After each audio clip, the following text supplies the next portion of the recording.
Mi madre me convirtió en un monstruo para proteger a mi hermano.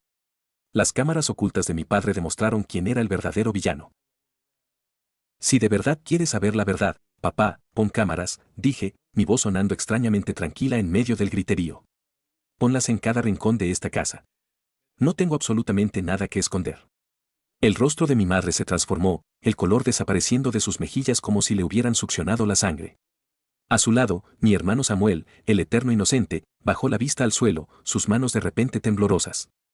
Y en ese instante, antes de que una sola cámara fuera instalada, supe dos cosas con una certeza aterradora, que yo tenía razón y que mi vida estaba a punto de implosionar.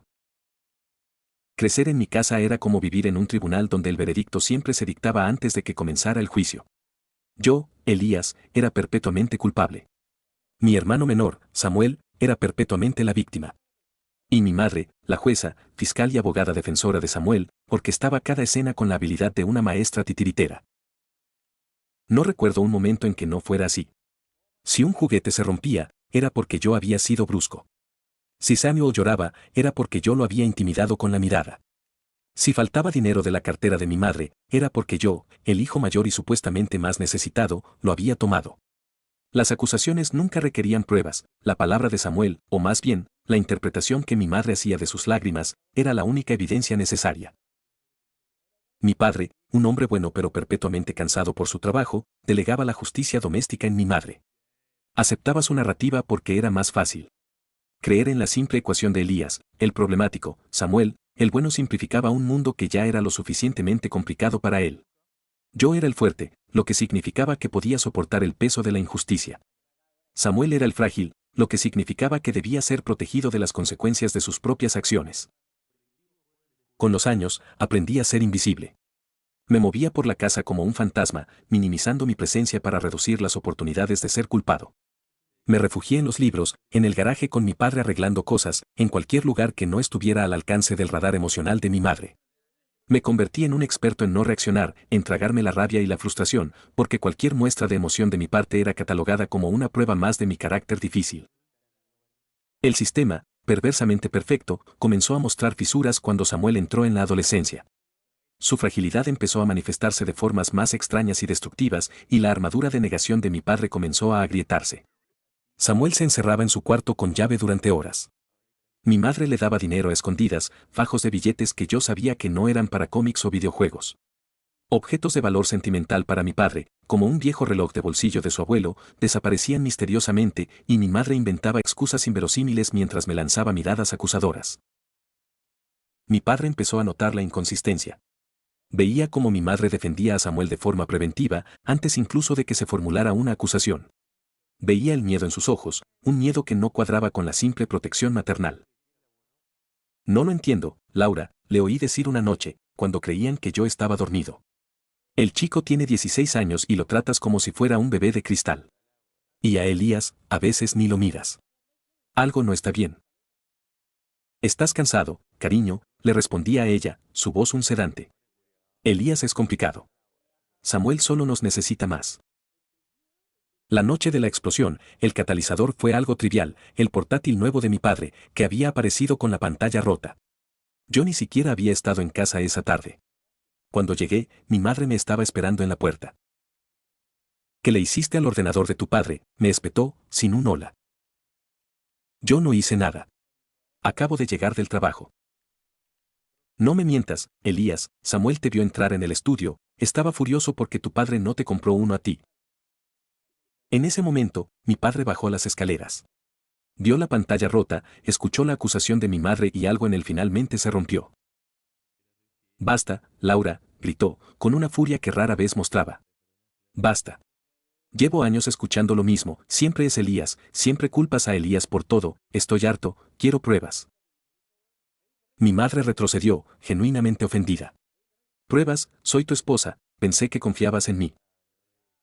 Confiaba, respondió él. Pero ya no estoy tan seguro. Todos nos quedamos en silencio. Samuel, que había estado observando desde lo alto de las escaleras, bajó lentamente, con una expresión de pánico mal disimulado. Era el momento de la verdad. Fue entonces cuando sugerí las cámaras. La semana siguiente fue la más extraña de mi vida. Mi padre, fiel a su palabra, contrató a una empresa de seguridad. Instalaron pequeñas cámaras domo, casi imperceptibles, en las zonas comunes, la sala, la cocina, el pasillo de arriba, el estudio. Mi madre se movía por la casa con una rigidez furiosa, como si su santuario hubiera sido profanado. Samuel apenas salía de su habitación. Yo, por primera vez en años, sentí una extraña sensación de ligereza. La vigilancia que para ellos era una prisión, para mí era la posibilidad de la libertad. Mi padre vinculó las cámaras a su teléfono. Podía ver la transmisión en vivo desde cualquier lugar. Durante los primeros días, no pasó nada. La casa estaba en una tregua tensa. Mi madre me lanzaba miradas de vez, no había nada que encontrar. Pero yo sabía que era solo cuestión de tiempo. El patrón de Samuel era compulsivo. No podía evitarlo.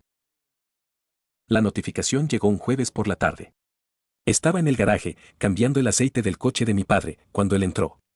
No dijo una palabra. Su rostro era una máscara de piedra, pero sus ojos ardían. Me hizo un gesto para que lo siguiera. Entramos en la casa. Mi madre estaba en la cocina, tarareando, intentando fingir una normalidad que ya no existía. Samuel estaba en la sala, viendo la televisión.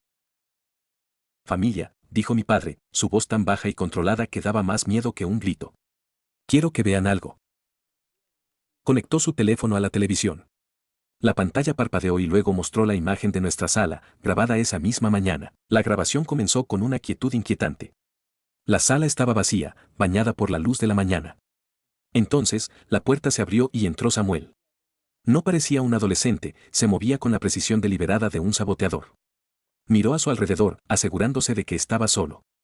Luego, caminó tranquilamente hacia la estantería donde mi madre guardaba su colección de figuras de porcelana. Tomó la más grande, una bailarina que mi abuela le había regalado, la sostuvo por un momento y, con un movimiento rápido y sin emoción, la dejó caer al suelo. El sonido del objeto haciéndose añicos fue discordante en el silencio. Mi madre ahogó un grito junto a mí. Su mano voló a su boca. Pero el video continuaba. Samuel no se inmutó. Fue a la cocina, abrió el refrigerador, sacó un cartón de leche y lo derramó deliberadamente por el suelo recién limpiado. Luego, regresó a la sala. Se quitó la camiseta, la desgarró metódicamente por la costura del hombro y se la volvió a poner. La transformación final fue lo que nos dejó a todos sin aliento. Se sentó en el suelo, junto a los restos de la bailarina de porcelana. Su rostro, antes una máscara de fría concentración, se descompuso. Empezó a llorar. Al principio, eran sollozos silenciosos, pero luego se convirtieron en un llanto histérico y desgarrador. Era una actuación digna de un premio. Escuchamos el sonido de la puerta principal abriéndose en el video. Mi madre entraba en la escena. Corrió hacia él, su rostro una pintura de pánico y preocupación. Samuel, mi amor, ¿qué pasó? ¿Estás bien? Él levantó la vista, con el rostro bañado en lágrimas. Fue Elías, mamá, gimió. Vino, estaba enojado porque no le presté mi consola. Me empujó y rompió la figura de la abuela. Me rompió la camiseta. Y entonces vimos a nuestra madre en la pantalla, abrazándolo, meciéndolo, susurrándole palabras de consuelo. SHHH, tranquilo, mi vida. Ya pasó. No te preocupes. Yo me encargo de tu hermano. Siempre lo hago. Mi padre detuvo el video. La pantalla se quedó en negro, pero la imagen de la mentira seguía grabada en nuestras retinas. El silencio en la sala era tan absoluto que podía oír los latidos de mi propio corazón. Mi madre estaba pálida como un fantasma. Samuel temblaba incontrolablemente, sus ojos fijos en el suelo. Fue mi padre quien habló primero, su voz un trueno contenido. Se giró hacia mi madre. ¿Cuántos años, Laura, cuántos años lleva pasando esto? ¿Cuántas veces has castigado a Elías por cosas que hizo este? No pudo encontrar la palabra.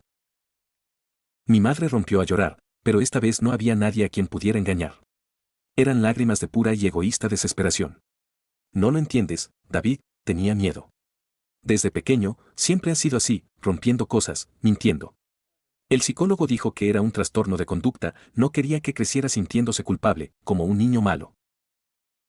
Y tu solución fue convertirlo en un manipulador experto y a nuestro otro hijo en su saco de boxeo emocional, rugió mi padre. Lo protegiste de la culpa, pero lo condenaste a ser un monstruo y sacrificaste a Elías en el proceso. Samuel, finalmente, levantó la vista. Su voz era un susurro patético. Mamá solo quería protegerme. Y ahí, después de 28 años de silencio, de aguantar, de ser la roca, exploté. No grité. Mi voz era fría, afilada, y cada palabra era una navaja. ¿Protegerte de qué, Samuel?, pregunté, y ambos se estremecieron al oír mi tono. ¿De las consecuencias de tus propios actos, o de la terrible verdad de que no eres el niño de cristal perfecto que ella desesperadamente quería venderle al mundo? Has vivido toda tu vida en una burbuja que ella construyó con los pedazos de la mía. Ella no te estaba protegiendo. Te estaba usando. Eres su obra maestra de la negación. La familia, tal como la conocíamos, murió en esa sala. La verdad no nos había hecho libres, nos había aniquilado. Mi padre tomó una decisión esa misma noche. Exigió terapia. Para Samuel, para mi madre, para él y para mí. Una terapia familiar intensiva. Mi madre se negó rotundamente. Yo no necesito ninguna terapia, dijo, con una última pizca de su arrogancia protectora. Mi único error fue intentar mantener unida a mi familia a toda costa. Mi padre la miró, y vi el amor que una vez sintió por ella evaporarse en tiempo real. No, Laura, respondió, con una finalidad escalofriante. Tú rompiste esta familia el día que elegiste una mentira conveniente en lugar de una verdad difícil. Y yo ya no puedo vivir en tu mentira. Se separaron una semana después. Mi padre se mudó a un apartamento. Me pidió que fuera con él, pero le dije que necesitaba mi propio espacio.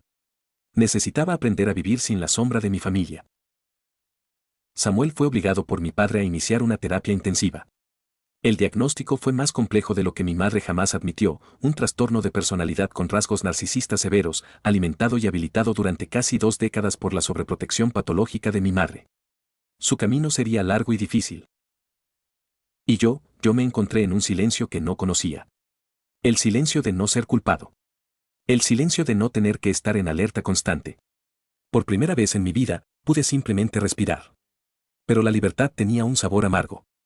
Me habían devuelto mi nombre, pero nunca podrían devolverme la infancia que me robaron, los años de dudar de mi propia cordura, la relación con un hermano que nunca tuve realmente.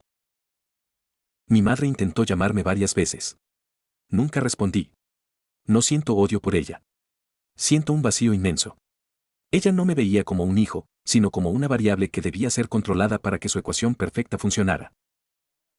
No fui el villano que rompió a la familia, fui la grieta en la pared que ellos se negaron a reparar, hasta que toda la estructura de sus mentiras se derrumbó sobre ellos. ¿Fue mi madre una víctima de su propio miedo y amor equivocado, o fue una villana consciente que eligió sacrificar a un hijo para proteger al otro? Para más historias que te harán cuestionarlo todo, síguenos. Cada historia debe sentirse como una confesión real que solo podría contarse una vez en la vida.